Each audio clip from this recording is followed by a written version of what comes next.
سورۃ النساء کی آیت نمبر 25۔ الحمدللہ وکفی وسلام علی عبادہ الذین اصطفی خصوصا علی سید الرسل وخاتم الانبیاء وعلى آلہ واصحابہ الاتقیاء اما بعد فاعوذ باللہ من الشیطان الرجیم بسم اللہ الرحمن الرحیم فَإِذَا أُحْصِنَّ فَإِنْ أَتَيْنَ بِفَاحِشَةٍ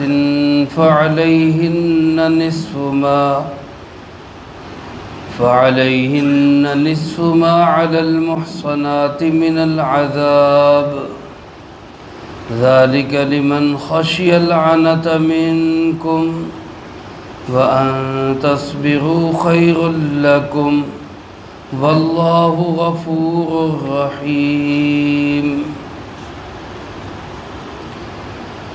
فإذا أحصن،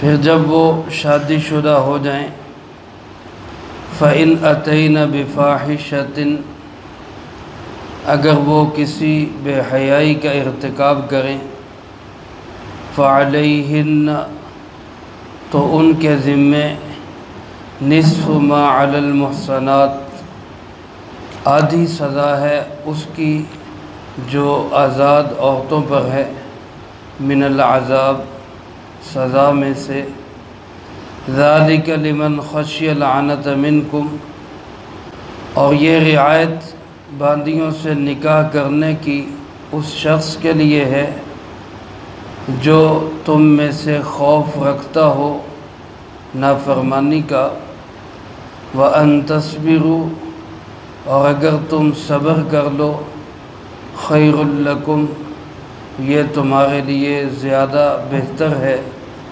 واللہ غفور الرحیم، بے شک اللہ پاک بہت بخشنے والے رحم کرنے والے ہیں۔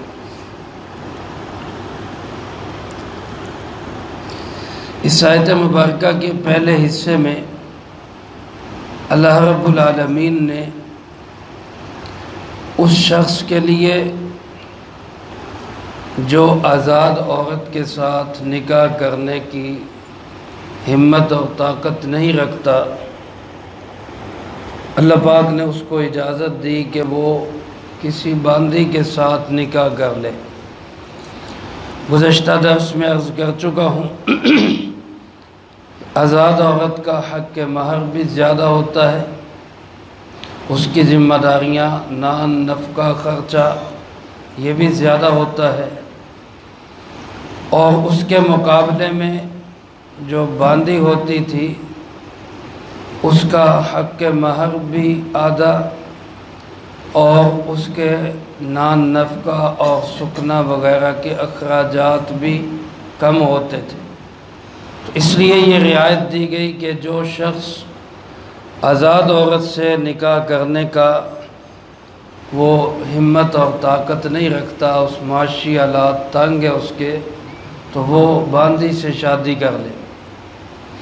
اس کی وضاحت گزشتہ درس میں عرض کر چکا ہوں، تو سوال ذہن میں آئے گا کہ یہ باندیاں یا غلام یہ بھی تو انسان ہیں، اگر ان کے ساتھ یہ امتیازی سلوک رکھا جا رہا ہے کہ ان کا حق مہر آدھا، ان کا خرچہ پانی آدھا کم، ایسا کیوں ہے؟ تو اللہ پاک نے اس کی وضاحت کرتے ہوئے فرمایا کہ اگر ان کے ساتھ یہ سلوک ہے کہ ان کے مالی حقوق آزاد عورتوں کی نسبت کم ہے، تو ان کے ساتھ یہ رعایت بھی ہے کہ ان کی سزا بھی آزاد عورتوں سے کم ہے۔ کوئی شادی شدہ آدمی، مرد یا عورت، خدا نخواستہ زنا کا ارتکاب کر لیں تو اس کی سزا کیا ہے کہ اس کو پتھر مار مار کے ختم کر دیا جائے، یہ آزاد کی سزا ہے۔ لیکن غلام کے لیے تمام فقہاء اس بات پر متفق ہیں کہ غلام مرد ہو یا باندی ہو، اگر وہ شادی شدہ ہو کر بھی زنا کا ارتکاب کرتے ہیں تو ان کی سزا رجم نہیں ہے، کیونکہ اللہ پاک نے یہاں یہ بیان فرمایا کہ اگر یہ شادی شدہ ہو کر زنا کا ارتکاب کر لے، خدا نخواستہ، اللہ پاک ہم سب کی حفاظت فرمائے کہ ان کے اوپر نصف ما علی المحصنات من العذاب، جتنی سزا آزاد عورتوں یا مردوں کو ہے ان پر اس کی آدھی ہے۔ اب رجم میں سنسار کرنے میں چونکہ تنصیف نہیں ہو سکتی، وہاں کیسے کہہ سکتے ہیں کہ جی آدھا سنسار کرے آدھا نہ کرے، اس میں آدھا نہیں ہو سکتا۔ اس لیے تمام فقہاء کا اس پہ اتفاق ہے کہ ان کو رجم کی سزا دی نہیں جائے گی۔ ان کے لیے سزا کون سی ہوگی؟ ان کے لیے سزا ہوگی وہ جو غیر شادی شدہ، خدا نخواستہ کوئی زنا کا ارتکاب کر لے تو اس کی سزا قرآن کریم نے یہ بیان فرمائی کہ ان کو 100 کوڑے لگائے جائیں۔ الزانیۃ والزانی فاجلدوا کل واحد منہما 100 جلدہ۔ تو اس کے لیے فقہاء نے یہ لکھا ہے کہ باندی یا غلام اگر وہ اس برائی کا ارتکاب کر لیتے ہیں تو ان کو 50 کوڑے لگائے جائیں گے۔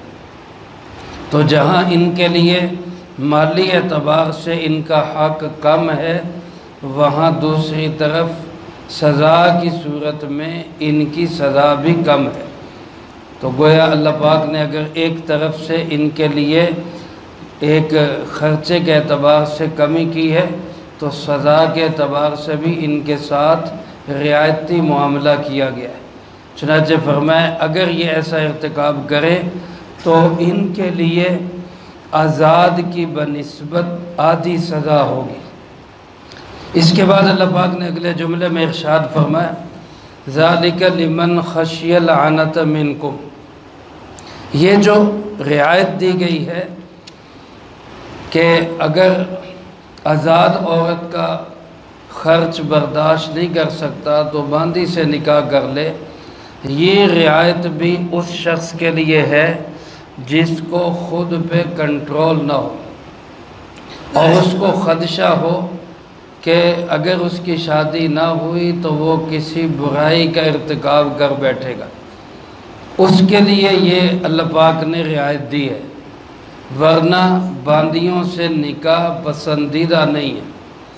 اس لیے کہ باندی کے ساتھ جو نکاح ہوگا اس صورت میں جو اولاد پیدا ہوگی وہ اولاد بھی غلام بنے گی، وہ اولاد بھی آگے غلام اور باندیاں ہی بنے گی۔ تو اللہ رب العالمین اسلام شریعت یہ پسند نہیں کرتے کہ انسان ہو اور غلام ہو، پسندیدہ بات یہ ہے کہ انسان ہو تو غلام صرف اللہ کا ہو، اللہ کے سوا کسی کا وہ بندہ غلام نہ ہو، اور جھکے تو صرف کس کے سامنے؟ اللہ رب العالمین کے سامنے۔ اس لیے فرمائے کہ بالکل آخری صورت میں جب انسان کو خود پہ کنٹرول نہ ہو اور کسی گناہ میں مبتلا ہونے کا اندیشہ ہو، اس کے لیے یہ رعایت ہے کہ وہ چلو باندی سے نکاح کر لے۔ لیکن اللہ پاک نے فرمایا ان تصبروا خیر لکم، اگر تم صبر کر لو تو یہ تمہارے لیے بہت بہترین ہے۔ آج کل کے ماحول میں میرے عزیز دوستو غلام اور باندیاں تو ختم ہو گئے، گزشتہ درس میں بھی عرض کر چکا ہوں، تو اب ظاہر ہے کہ آزاد کے ساتھ ہی نکاح ہوگا، تو کوشش یہ کرنی چاہیے کہ بچوں اور بچیوں کے جلد نکاح کیے جائیں۔ اس میں بعض اوقات والدین سستی کرتے ہیں کہ ابھی بچے پڑھ رہے ہیں، ابھی جناب وہ کام پہ نہیں کھڑے ہوئے، اور نتیجہ اس کا کیا ہوتا ہے، خدا نخواستہ وہ کسی غلطی میں مبتلا ہو جاتے ہیں۔ تو لہذا والدین کی ذمہ داری ہے کہ وہ جلد از جلد کوئی اچھا جوڑ تلاش کر کے بچوں کو اچھی جگہ پہ نکاح کر دیں۔ اور نکاح کرنے کے لیے بھی ہمارے ہاں جو چیزیں دیکھی جاتی ہیں، رسول اللہ صلی اللہ علیہ وآلہ وسلم نے ارشاد فرمایا، جس کا مفہوم یوں ہے کہ تنکح المرأة لأربع، کسی بھی عورت کے ساتھ جو شادی کی جاتی ہے وہ 4 وجہوں سے شادی کی جاتی ہے۔ فرمایا لذاتہا، لحسبہا ولحسنہا، فرمایا ایک تو اس کے حسب و نسب کی وجہ سے، دوسرا فرمایا اس کے حسن و جمال کی وجہ سے، تیسرا فرمایا لمالہا، اس کے مال و دولت کی وجہ سے، اور چوتھا فرمایا ولدینہا، اس کے دین کی وجہ سے۔ یعنی کوئی لوگ رشتہ کرتے ہیں اس بنیاد پر کہ خاندان اچھا ہونا چاہیے، کچھ لوگ رشتہ کرتے ہیں اس بنیاد پر کہ خوبصورتی ہونی چاہیے، کچھ لوگ اس بنیاد پر رشتہ کرتے ہیں کہ مال کتنا ہے، اور کچھ لوگ ہوتے ہیں جو اس بنیاد پہ رشتہ کرتے ہیں کہ دین کتنا ہے، دیندار ہے یا نہیں ہے، نمازی ہے یا نہیں ہے۔ اللہ کے محبوب صلی اللہ علیہ وسلم نے ارشاد فرمایا فاظفر لذات الدین، تو دین والے سے رشتہ کر کے کامیابی حاصل کر۔ یعنی اس چیز کو نہ دیکھ کے مال ہے یا نہیں، حسن و جمال ہے یا نہیں، اس چیز کو نہ دیکھ خاندان کیسا ہے کیسا نہیں، بلکہ اس چیز کو دیکھ کے دیندار ہے یا نہیں، اس کو دیکھ کے تو رشتہ کر، اس سے تجھے کامیابی ملے گی۔ تو ہمارے اگر اس معیار پہ اگر رشتے ہو جائیں تو یقیناً اس کے نتیجے میں اولاد بھی اچھی اور دیندار پیدا ہوگی۔ اللہ ہمیں اس کی توفیق نصیب فرمائے۔ لیکن اگر ہم اس میں سستی کرتے رہیں گے، اس کے نتیجے میں کیا ہوگا کہ خدا نخواستہ ماحول معاشرے سے متاثر ہو کر، غلط سوسائٹی سے متاثر ہو کر بچے غلط کاموں میں پڑ جائیں تو پھر اس کا وبال بھی والدین پر ہوگا۔ اس لیے والدین کو اس کا بہت زیادہ خیال رکھنا چاہیے، اور بچوں کے اچھے ماحول کی فکر کرنی چاہیے کہ ان کی دوستیوں پہ نظر رکھے، ان کو اچھے ماحول میں رکھے، علماء سے، دینداروں سے ان کا تعلق قائم کرے تاکہ ان کی زندگیوں میں بھی دین آئے، اور ان کو نماز اور مسجد کی ترغیب دیتے رہے۔ اللہ پاک ارشاد فرماتے اے لوگو، اگر تو تم صبر کر لو، یعنی باندیوں سے نکاح نہ کرو تاکہ اس کے نتیجے میں اولاد غلام اور باندی پیدا نہ ہو، صبر کر لو تو یہ تمہارے لیے بہت بہترین ہے۔ ایک حدیث پاک میں آپ صلی اللہ علیہ وآلہ وسلم نے ارشاد فرمایا یا معشر الشباب من استطاع منکم الباءۃ فلیتزوج فإنہ اغض للبصر واحسن للفرج۔ نوجوانوں کو مخاطب کر کے آپ صلی اللہ علیہ وسلم نے فرمایا، نوجوانوں کی جماعت، تم میں سے جس کے اندر ہمت ہے، طاقت ہے، روپیہ پیسہ بھی ہے، وسائل بھی ہیں، جسمانی اعتبار سے بھی ٹھیک ہے، تو اس کو چاہیے کہ وہ شادی کر لیا کرے، کیونکہ شادی سے نگاہ بھی جھک جاتی ہے، نظر کی بھی حفاظت ہوتی ہے، اور عزت اور ناموس کی بھی حفاظت ہوتی ہے۔ یہ شادی ایسی چیز ہے جس سے انسان کی نگاہ کی بھی حفاظت ہو جاتی ہے اور عزت اور ناموس کی بھی حفاظت ہو جاتی ہے۔ اللہ پاک فرماتے ہیں کہ جو شادی کر سکے وہ تو کرے، جو نہیں تو وہ صبر کر لے، یہ اس کے لیے بہت بہترین ہے۔ اور پھر اس نتیجے میں اگر کوئی غلطی کوتاہی ہو جائے، کوئی اللہ کے حکم میں کمی ہو جائے، کوئی اس میں جو ہے سستی ہو جائے، تو فرمایا گھبرانا نہیں، اللہ سے توبہ کر لینی ہے، معافی مانگ لینی ہے، کیونکہ واللہ غفور الرحیم، وہ اللہ بہت بخشنے والا نہایت رحم کرنے والا ہے۔ کہیے بے شک اللہ بہت ہی معاف کرنے والا ہے، اللہ بہت ہی رحم کرنے والا ہے۔ جتنی بھی کمیاں کوتاہیاں ہو جائے انسان اللہ سے معافی مانگے، اللہ بخشش کے دریا بہا دیتا ہے۔ اللہ مجھے آپ کو سب کو توبہ استغفار کی بھی توفیق نصیب فرمائے اور اپنے آپ کو اللہ کی نافرمانیوں سے بچانے کی بھی توفیق نصیب فرمائے۔ جو کہا سنا اس کو زندگی میں لا کے دوسروں تک پہنچانے کی توفیق عطا فرمائے۔ اللہم انت السلام ومنک السلام تبارکت ربنا وتعالیت یا ذا الجلال والاکرام۔ اللہم اعنا علی ذکرک وشکرک وحسن عبادتک۔ اللہم احسن عاقبتنا فی الامور کلها واجرنا من خزی الدنیا وعذاب الآخرہ۔ اللہم واقیتا کواقیت الولید۔ اللہم استر عوراتنا وآمن روعاتنا۔ اللہم انا نجعلک فی نحورہم ونعوذ بک من شرورہم۔ اللہم اکفنا بحلالک عن حرامک واغننا بفضلک عمن سواک۔ اللہم اکفنا کل مہم من حیث شئت ومن این شئت۔ رب اغفر وارحم وانت خیر الراحمین۔ رب ارحمہما کما ربیانی صغیرا۔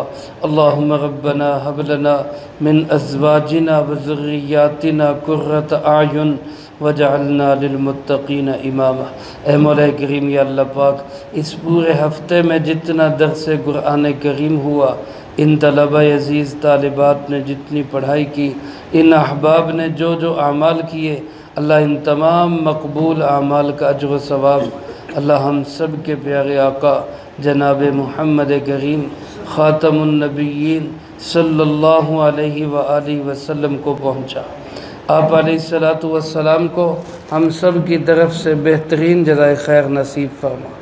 آپ کے توسل و تصدق سے تمام انبیاء، تمام صحابہ، تمام اہل بیت، ازواج مطہرات، بنات اطہار، نبی پاک صلی اللہ علیہ وآلہ وسلم کی امت کے وہ تمام لوگ جو اس دنیا سے جا چکے، جو موجود ہیں، جو قیامت تک آئیں گے، اللہ سب کو اس کا اجر و ثواب نصیب فرما۔ بالخصوص حاضرین مجلس اور سامعین درس کے جو عزیز و اقارب، رشتہ دار، دوست، احباب، اساتذہ، مشائخ، والدین اس دنیا سے جا چکے، اللہ ان سب کو اس کا اجر و ثواب نصیب فرما۔ خاص الخاص کل ہمارے امت مسلمہ کے عظیم لیڈر اسماعیل ہانیہ جو فلسطینی مجاہدین کے عظیم رہنما تھے، ان کو شہید کر دیا گیا۔ اللہ ان کو اس کا پورا اجر و ثواب نصیب فرما۔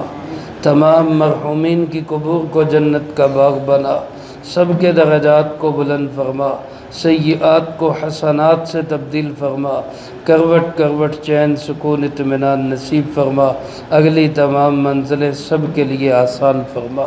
اے مولا کریم یا اللہ پاک، مجاہدین فلسطین کی بھرپور مدد و نصرت فرما۔ اے اللہ پاک، ان کو پہلے سے زیادہ جذبوں کے ساتھ یا اللہ اپنے اور آپ کے دشمنوں کے خلاف بھرپور جہاد کی توفیق نصیب فرما۔ اللہ ہمیں ہر طرح سے ان کا تعاون کرنے کی توفیق نصیب فرما۔ اللہ ہمارے حکمرانوں کو بھی ہدایت نصیب فرما، غیرت اور احساس نصیب فرما، اپنے مسلمان بھائیوں بہنوں کے ساتھ کھڑے ہونے کی توفیق نصیب فرما۔